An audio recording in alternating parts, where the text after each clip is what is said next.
আজকের এই বিশ্লেষণে সরাসরি মূল উৎস থেকে আমরা সূরা আল হাশরের এক গভীর ইতিহাস আর কালজয়ী কিছু শিক্ষা সম্পর্কে জানব।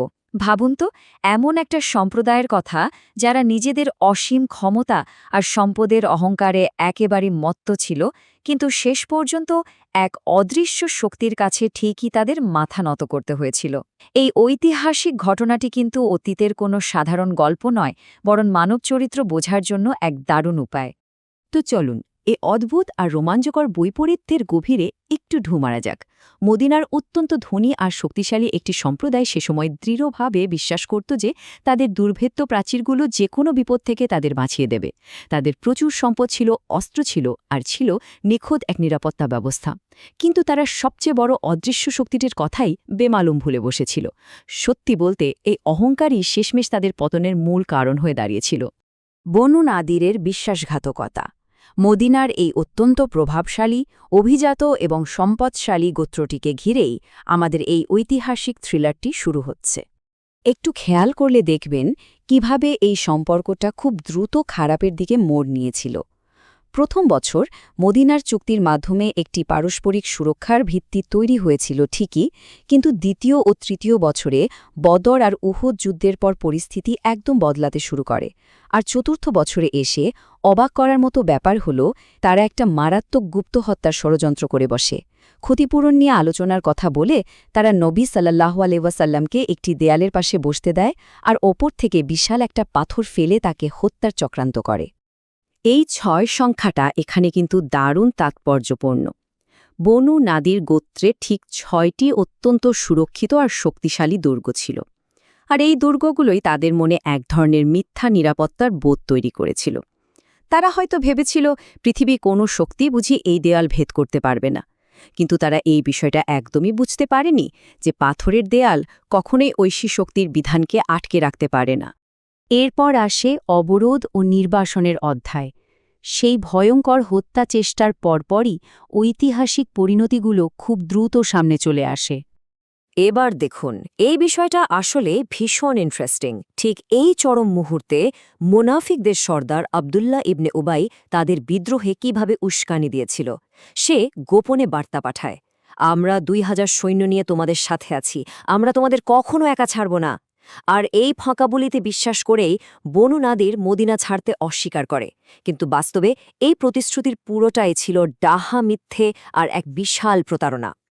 এরপর শুরু হয় অবরোধ, যা কিনা টানা ২১ দিন পর্যন্ত স্থায়ী হয়েছিল। আর জানেন, এই ২১ দিনে বাইরের কোনো সাহায্যই তাদের কাছে এসে পৌঁছায়নি। দুর্গের ভেতরে থাকা গোত্রটি ধীরে ধীরে এক অবর্ণনীয় পক্ষাঘাতগ্রস্ত ভীতির শিকার হতে থাকে। তাদের ওই উঁচু প্রাচীরগুলো হয়তো বাইরের তীর থেকে তাদের বাঁচাচ্ছিল, কিন্তু মনের ভেতরে ঢুকে যাওয়া ভয় থেকে তাদের বাঁচাতে পারেনি। ভেতর থেকেই যেন তাদের পতন নিশ্চিত হয়ে গিয়েছিল। অবরোধ শেষে যখন তাদের নির্বাসনে যাওয়ার নির্দেশ দেওয়া হল, তখন তারা চরম এক বোকামির কাজ করে বসে, যাকে আরবিতে বলা হয় ফাসাদ, অর্থাৎ অর্থহীন ধ্বংসযজ্ঞ। তারা কোনোভাবেই চাইছিল না যে তাদের দামি জিনিসপত্রগুলো মুসলমানদের হাতে পড়ুক। চরম ক্ষোভ আর অসহায়ত্ব থেকে তারা নিজেদের সাধের সুন্দর ঘরবাড়িগুলো একেবারে নিজেদের হাতেই ভেঙে চুরমার করতে শুরু করে দেয়। যুদ্ধের নৈতিকতা ও সম্পদ। ঐতিহাসিক এই অবরোধের পর মূল উৎসটি আমাদের আরও গভীর কিছু নৈতিক আর অর্থনৈতিক দর্শনের দিকে নিয়ে যায়। এই তুলনাটা দারুণভাবে দুটি ভিন্ন কাজের মধ্যকার পার্থক্য পরিষ্কার করে দেয়। অবরোধের সময় কৌশলগত কারণে মুসলমানদের কিছু খেজুর গাছ কাটতে হয়েছিল, আর সেটা দেখেই বনু নাদির একে ফাসাদ বলে দাবি করতে শুরু করে। কিন্তু ঐশী বাণী একদম স্পষ্ট করে দেয় যে সামরিক প্রয়োজনে নেয়া নিয়ন্ত্রিত পদক্ষেপ কোনোভাবেই ফাসাদ নয়, বরং আসল ফাসাদ বা দুর্নীতি তো ছিল বনু নাদিরের ওই চুক্তিভঙ্গ করা, গুপ্তহত্যার ষড়যন্ত্র করা আর সমাজে অশান্তি সৃষ্টি করা। বনু নাদিরের আত্মসমর্পণের ফলে এক অভূতপূর্ব ঘটনা ঘটে। মুসলমানদের হাতে বিপুল পরিমাণ সম্পদ আসে, যা ফায়ে হিসেবে পরিচিত। ফায়ে মানে হল এমন সম্পদ যা সরাসরি কোনো রক্তক্ষয়ী যুদ্ধ ছাড়া শত্রুর কাছ থেকে অর্জিত হয়। যেহেতু এই বিজয়ে কোনো তরবারি চালাতে হয়নি, তাই এই বিপুল সম্পদের বন্টন ব্যবস্থাটা সাধারণ যুদ্ধলব্ধ সম্পদের মতো ছিল না। এখান থেকেই একটা বড় অর্থনৈতিক প্রশ্ন সামনে চলে আসে। তো এখানকার সবচেয়ে গুরুত্বপূর্ণ পয়েন্টটি হল ইসলামী অর্থনীতির এই অসাধারণ বন্টন ব্যবস্থা। লক্ষ্য করুন, এই বিশাল সম্পদ শুধু ধনী বা সৈন্যদের মাঝেই ভাগ করা হয়নি, বরং 5টি ধাপে এর বন্টন নির্ধারণ করা হয়। উদ্দেশ্য একটাই, সম্পদ যেন কেবল সমাজের গুটি কয়েক ধনীর হাতেই আটকে না থাকে। এতিম, দরিদ্র এবং মুসাফিরদের জন্য একটি নির্দিষ্ট অংশ একেবারে সুরক্ষিত করা হয়, যা সমাজের অর্থনৈতিক ভারসাম্য বজায় রাখার এক অনবদ্য পলিসি। মুহাজের এবং আনসার, আমাদের এই বিশ্লেষণটি এবার একটু মানবীয় দৃষ্টিকোণে প্রবেশ করছে, যেখানে আমরা সেই প্রাথমিক যুগের বিশ্বাসীদের অতুলনীয় চরিত্র নিয়ে কথা বলবো। এই দুই দলের তুলনাটা আসলেই অবাক করার মতো। একদিকে মুহাজিররা, যারা শুধুমাত্র ঐশী সন্তুষ্টির আশায় মক্কায় নিজেদের বাড়িঘর, পরিবার আর সব সম্পদ ফেলে মদিনায় এসে চরম দারিদ্র্যের মাঝে দিন কাটাচ্ছিলেন। আর অন্যদিকে আনসাররা, যারা মদিনার স্থানীয় বাসিন্দা হয়েও বিন্দুমাত্র ঈর্ষা ছাড়াই নিজেদের ঘরের দরজা মুহাজিরদের জন্য খুলে দিয়েছিলেন। তারা নিজেদের কষ্টার্জিত ফসল আর সম্পদ একেবারে হাসি মুখে ভাগ করে নিয়েছিলেন। এটা জাস্ট অভাবনীয়। আনসারদের এই অসাধারণ বৈশিষ্ট্যকে ইসার বলা হয়। ইসার মানে হল নিজের চরম অভাব থাকা সত্ত্বেও অন্যের প্রয়োজনকে অগ্রাধিকার দেওয়া। এর সবচেয়ে উজ্জ্বল আর মর্মস্পর্শী দৃষ্টান্ত হল আবু তালহার ঘটনাটি। মেহমানকে খাওয়ানোর জন্য তিনি আর তার স্ত্রী নিজেদের বাচ্চাদের ঘুম পাড়িয়ে দেন এবং বাতি নিভিয়ে অন্ধকারে না খেয়ে থাকার অভিনয় করেন, যাতে মেহমান পেট ভরে খেতে পারে। এমন আত্মত্যাগ সত্যিই বিরল। মুনাফিকির বিশ্লেষণ। এবার ফোকাসটা একটু অন্যদিকে ঘোরানো যাক। যারা মুখে বিশ্বাসের কথা বলে কিন্তু অন্তরে ধোঁকাবাজি লুকিয়ে রাখে, তাদের মনস্তত্ত্বটা কেমন হয় সেটাই আমরা দেখত।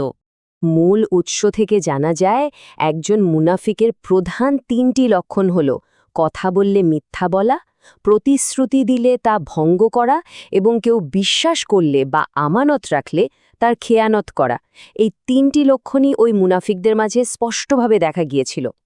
তারা বনু নাদিরকে সৈন্য দিয়ে সাহায্যের মিথ্যা আশ্বাস দিয়েছিল ঠিকই, কিন্তু অবরোধ শুরু হতেই একেবারে হাওয়া হয়ে যায়।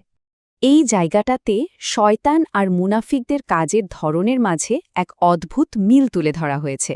শয়তান মানুষকে অবিশ্বাসের দিকে প্ররোচিত করে, কিন্তু যখন শাস্তির সময় আসে তখন সে সাফ বলে দেয়, আমি তোমার থেকে মুক্ত। ঠিক একইভাবে মুনাফিকরা বনু নাদিরকে বিদ্রোহে উস্কানি দিয়ে বিপদের সময় তাদের সম্পূর্ণ একা ফেলে পালিয়েছিল। ভণ্ডামির এই বিপদটা কিন্তু একদম শয়তানের অদৃশ্য কুমন্ত্রণার মতোই কাজ করে। আল্লাহর অসীম মহিমা। মানব ইতিহাসের এই অধ্যায়গুলো শেষে আমরা এখন ঐশী শক্তির এক অসীম ও রাজকীয় বর্ণনার দিকে এগিয়ে যাচ্ছি। এই শক্তিশালী রূপকটি আক্ষরিক অর্থে গভীরভাবে নাড়া দেওয়ার মতো। বলা হচ্ছে, যদি এই ঐশী বাণী কোনো পাহাড়ের ওপর অবতীর্ণ করা হতো, তবে সেই বিশাল ও কঠিন পাহাড়ও আল্লাহর ভয়ে ভেঙে চূর্ণ বিচূর্ণ হয়ে যেত। এই বিশাল দৃশ্যপটটি আমাদের স্মরণ করিয়ে দেয় যে একটা জড় পাহাড় যে বাণীর ভার সইতে পারে না, মানুষের হৃদয় অনেক সময় তার চেয়েও বেশি কঠিন হয়ে থাকে।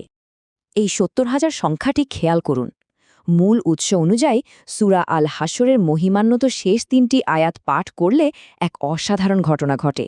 যিনি এটি পাঠ করেন তার জন্য ৭০,০০০ ফেরেশতা সন্ধ্যা পর্যন্ত দোয়া করতে থাকেন। চিন্তা করা যায়? এটি ঐশী নাম ও গুণাবলীর এক অপূর্ব উপহার, যা আধ্যাত্মিক সুরক্ষার এক অনন্য মাধ্যম। আমাদের আজকের এই ঐতিহাসিক বিশ্লেষণের একেবারে শেষে এসে একটি অত্যন্ত জরুরি প্রশ্ন সামনে চলে আসে। প্রত্যেকটি আত্মাকেই ভাবতে হবে আগামীকালের জন্য, সেই চূড়ান্ত হিসাবের দিনের জন্য আসলে কি সঞ্চয় করে রাখা হয়েছে। এই পৃথিবী আর আমাদের এই কাজগুলো কি শুধু আজকের জন্যই, নাকি চিরস্থায়ী ভবিষ্যতের কোনো প্রস্তুতি আমাদের রয়েছে? প্রশ্নটা সবার ভাবনার জন্যই রেখে গেলাম। এতক্ষণ আমাদের সাথে থাকার জন্য অসংখ্য ধন্যবাদ।